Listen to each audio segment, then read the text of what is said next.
So, the claim to paramountcy. The paramountcy, a new policy, was initiated by Lord Hastings, Governor General of East India Company from 1813 to 1823. paramountcy एक policy था जिसको कि एक नया policy था which was initiated by Lord Hastings in governor general, जो कि governor general था, was the governor general and from 1813 to 1823. ये अभी ये claim for paramountcy क्या होता है? The company claimed that its power was greater than that of Indian states. उनको कहना था कि जो इंडियन स्टेट्स हैं उनका जो पावर है वो पावर इंडियन स्टेट से बहुत ज़्यादा है. इन द 1830s ये क्यों हुआ? ये क्यों उनको फीलिंग हुई कि ईस्ट इंडिया कंपनी का पावर बहुत इंडियन स्टेट से बहुत ज़्यादा है? क्यों? क्योंकि उनको एक डर आ गया कि डर ये आ गया ईस्ट इंडिया कंपनी को कि they become worried about Russia. उनको ये भय था कि कहीं रशिया जो है वो एशिया में तो नहीं आ जाएगी और enter India from north west. The company fought a prolonged war with Afghanistan between 1838 and 1842 and establish indirect company rule there.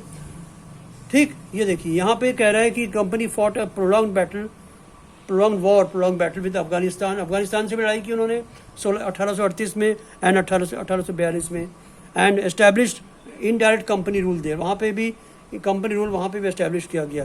Punjab was annexed 1849 after 2 prolonged Wars. तो क्लेम ऑफ पैरामाउंटसी मतलब कि लड़ाई करके अपना रूल स्थापित करना, लड़ाई करके अपना इम्पोर्टेंस स्थापित करना, लड़ाई करके अपना पावर दिखाना. तो paramountcy was a new policy introduced by Lord Hastings who was the governor general of British from 1813 to 1823. This policy, the company claimed that its power was greater than that of Indian states. In the late 1830s, the East India Company became worried about Russia. वो 1830 में जो east India company थी, ये became worried about Russia. वो Russia के बारे में परेशान थे. उनको ये सोच they imagined, उन्होंने ये सोचा कि Russia might expand across Asia and enter India from north waste. अब जब एशिया अगर इंडिया एंटर कर गई रशिया तो उनके लिए खतरे की घंटी थी. The company fought a prolonged war with Afghanistan between 1838 and 1842 and establish indirect company rule. वहाँ पे भी अफगानिस्तान में भी अपना कंपनी रूल वहाँ पे उन्होंने एस्टैब्लिश किया. Punjab was annexed in 1849 after 2 prolonged Wars. Right, ये हो गया आपका क्लेम फॉर पैरामाउंटसी. अब आइए सब्सिडी अलायंस हो गया. अब डॉक्ट्रिन ऑफ लैप्स किसे कहते हैं? Doctrine of lapse under Lord Dalhousie, who was the Governor General from 1848 to 1856, a final wave of annexations occurred. अब धीरे धीरे एनेक्सेशन हो रहा है. जितना टेरिटरीज ब्रिटिश एम्पायर में इंक्लूड किया जाए उतने उनके लिए अच्छा है. तो under Lord Dalhousie, who was the governor general from 1848 to 1856, the final wave of annexations occurred. The doctrine of lapse is a policy devised by him which declared that if any Indian ruler, died without a male heir, his kingdom would lapse. That is, become part of company territory. The doctrine of lapse ये कहा गया है कि under Lord Dalhousie, who was the Governor General from 1848 to 1856, the final wave of annexations occurred. The doctrine of lapse is a policy devised by him which declared that if an Indian ruler died with a male heir, without a male heir, remember, without a male heir, his kingdom would lapse, that is, become a part of the company territory. In 1856, the company took over Awadh. Enraged by the humiliating way in which Nawab was disposed, the people of Awadh joined the great revolt that broke out in 1857. तो doctrine of lapse किसे कहते हैं? Who introduced it? It was under Lord Dalhousie, who was the Governor General of from 1848 to 1856. The final wave of annexations occurred. The doctrine of lapse is a policy devised by him which declared that if an Indian ruler died without a male heir, his kingdom would lapse, that is, become part of the company territory in 1856. In 1856, the company took over Awadh. Enraged by the humiliating way in which Nawab was disposed, the people of Awadh joined the great revolt that broke out in 1857. तो Lord Dalhousie ने ये doctrine of lapse introduce किया था. 1848 से 56 के बीच में उन्होंने governor general का पद संभाला यहाँ पे, और उनके समय में ही ये जो एनेक्सेशंस का दौर था वो चला. इस पॉलिसी जो कि नाम है डॉक्ट्रिन ऑफ लैप्स पॉलिसी के अंतर्गत अगर कोई इंडियन रूलर, कोई पुरुष, उनका कोई मेल एयर उत्तराधिकारी अगर नहीं बोलता है तो उनका किंगडम जो है लैप्स कर जाता है. और लैप्स करने मतलब है कि it become a part of the company territory. 1856 में the company took over Awadh, Awadh भी इसी तरह उन्होंने कब्जा किया, और इस कब्जे को चलते एनरेज बाय द ह्यूमिलेटिंग वे इन विच नवाब को भी उन्होंने डिपोज कर दिया, नवाब को उन्होंने तख्ता पलट कर दिया, हटा दिया। और इस जिस ह्यूमिलेटिंग वे से, जो इंसल्टिंग वे से नवाब को डिपोज किया गया, इसके चलते the people of Awadh joined the great revolt that broke out in 1857, जो 1857 की लड़ाई है, उस लड़ाई में अवध के लोग भी बढ़ चढ़ के हिस्सा लिए, ये बदला लेने के लिए। ये ह्यूमिलेटिंग जो वे से, जिस तरह से ह्यूमिलेटिंग वे से जिस तरह से नवाब ऑफ अवध को उन्होंने तख्ता पलट करके कब्जा अपने जो अवध टेरिटरी उसने अपने हाथ में लिया by introducing doctrine of lapse, इसके बदले में ही उन्होंने सारे पीपल ऑफ लोग ने 1857 में ये रिवोल्ट में पार्टिसिपेट किया। अब setup of a new administration, किस तरह से ब्रिटिश नया प्रशासन इन्होंने चालू किया, यहाँ पे देखिए। Warren Hastings, governor general from 1773 to 1785, played a significant role in expansion of British company power. Warren Hastings थे जो कि गवर्नर जनरल थे from 1773 to 1785, played a significant role in the expansion of company power. Warren Hastings जो थे, he played a very positive and significant role in the expansion of company power. During his time, company acquired power in Bengal, Bombay and Madras. Main towns पे Warren Hastings के समय बंगाल, बॉम्बे, मद्रास पे power उन्होंने acquire किया। British territories were broadly divided into administrative units called presidencies, तो तब से नाम आया Bengal presidency, Bombay presidency and Madras presidencies. These were the three presidencies, Bombay, Bengal and Madras. Each was ruled by a governor. From 1772, a new system of justice was established. According to the new system of justice, each district needed to have two courts, one criminal court and one civil court. Criminal court was called Faujdari Adalat and civil court was called Diwani Adalat. The Brahman Pandits have different interpretations of local laws based on different schools of thoughts of Dharma Shastra. To bring uniformity in 1775, 11 Pandits were asked to compile a digest of Hindu laws. By 1778, a code of Muslim laws was compiled for the benefit of European churches. Under the Regulating Act of 1773, a new Supreme Court was established, while Court of Appeal, the Sardar Nizamat Adalat, was also set up at Calcutta. The collector was the principal figure in an Indian district. His job was to collect revenue and taxes and maintain law and order in the district with the help of judges, police officers and darogas. So, जो प्रशासन बनी, setting up of a new administration, ये Warren Hastings जो थे governor general from 1773 to 1785, उस समय बना। Governor general Warren Hastings played a significant role in the expansion of company power. उन्होंने एक बहुत महत्वपूर्ण रोल अदा किया कंपनी पावर को एक्सपेंड करने के लिए। During his time the company had acquired power in Bengal, Bombay and Madras. उनके समय में, जब वो गवर्नर जनरल थे, उनके समय में ईस्ट इंडिया कंपनी ने बंगाल, बॉम्बे और मद्रास में अपना पावर को उन्होंने बढ़ाया, कब्जा किया। British territories were broadly divided into administrative. जो ब्रिटिश टेरिटरीज थे, चाहे बंगाल में, चाहे बॉम्बे में, चाहे मद्रास में, it was divided into all other territories, including these three territories, they were broadly divided into administrative units called presidencies. तो इससे नाम हुआ three presidencies of Bengal, Madras and Bombay. Each was ruled by a governor.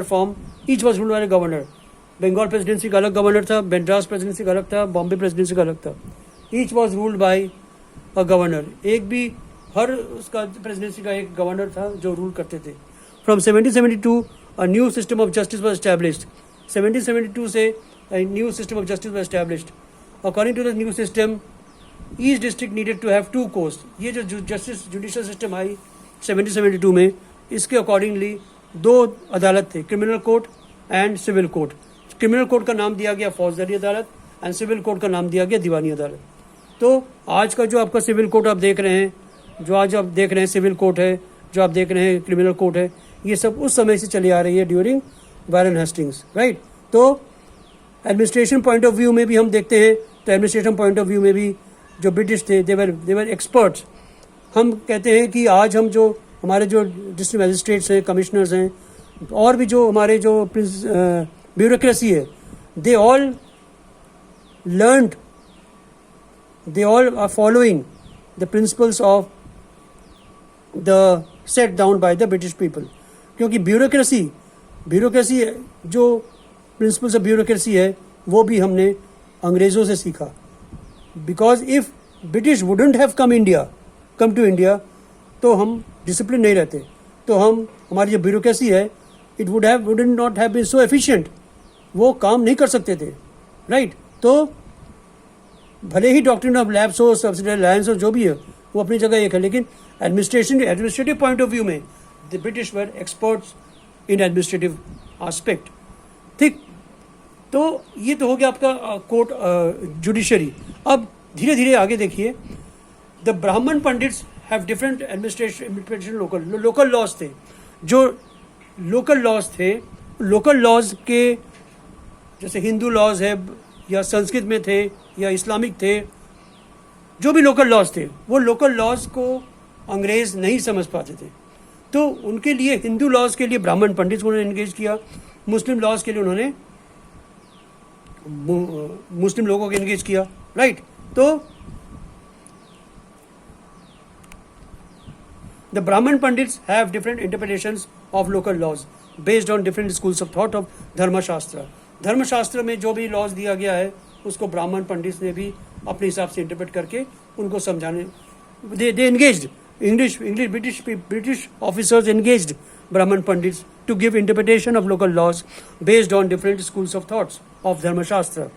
To bring uniformity in 1775, 11 Pandits were asked to compile a digest of Hindu laws.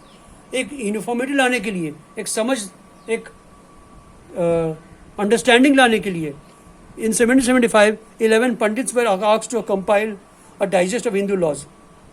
एक digest बनाने के लिए उनको कहा गया कि हिंदू लॉज का एक डाइजेस्ट बना के दीजिए. 1778 में a code of Muslim laws was compiled for the benefit of European जजेस. इसी तरह से 1778 में मुस्लिम लॉज को भी कंपाइल करके यूरोपियन जजेस के लिए एक डाइजेस्ट बनाया गया. Under the regulating act of 1773 में एक रेगुलेटिंग एक्ट बना और new supreme court was establish. और सुप्रीम कोर्ट जो आज हम दिल्ली में देखते हैं वो भी 1773 में बना. और while a court of appeal that is Sardar Nizamat Adalat वो set up at Calcutta. Calcutta में सरदार निजामत अदालत बना गया जिसको कहा गया कोर्ट ऑफ अपील, वो उस समय सेटअप किया गया. द कलेक्टर, अब देखिए जो डिस्ट्रिक्ट मजिस्ट्रेट हमारे हैं, जिलाधिकारी या जिला मजिस्ट्रेट, वो उस समय का है ड्यूरिंग वैरन हेस्टिंग्स. राइट. तो during Warren Hastings the collector was the principal figure of the Indian district.